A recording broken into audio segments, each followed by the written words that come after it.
Hey, I'm Nick from Coastline Leather Goods. Thanks for joining me for another leather review.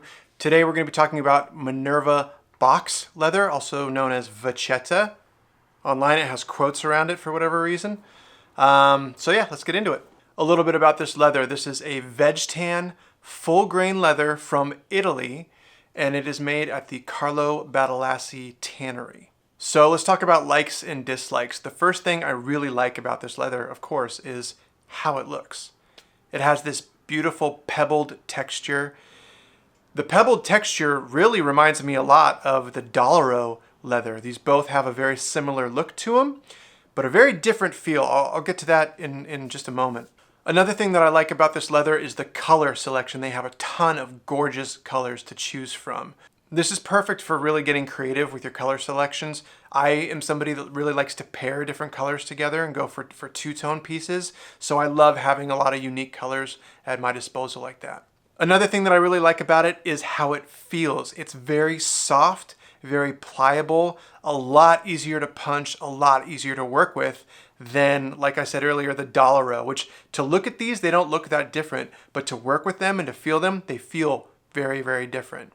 And if I'm being honest, I strongly prefer this to the Dollaro. A couple things I'm not crazy about. One, it does seem to carry stains and scuffs a little bit easier than any other leather. Even when I took it out of the box the first time, it looked like it had maybe, I don't know, been dropped on the floor or something. Like it just kind of had that sort of scuffed up look. And when you're working with leathers that are very unique colors, you want them to be as clean and pristine as possible. So seeing any discoloration, any darkening, any scuffs, a little bit of a bummer.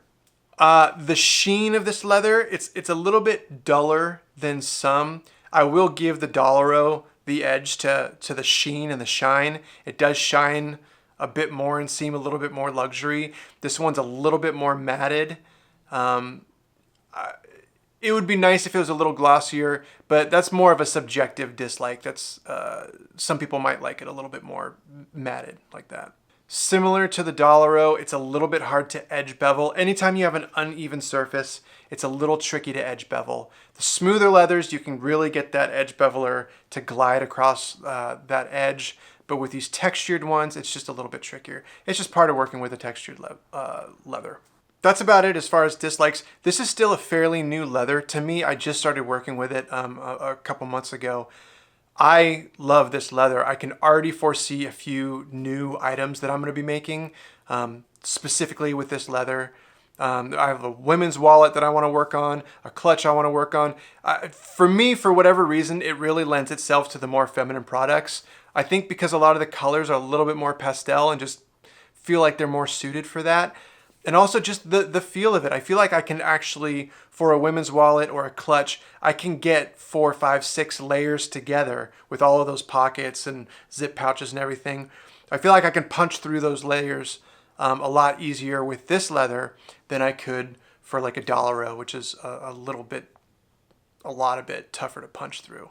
So yeah, overall, I'm going to give this leather an 8 out of 10. Really, really like it. Thank you for joining me on another leather review. Please like and subscribe. Stay tuned for more leather reviews in the future. Thanks.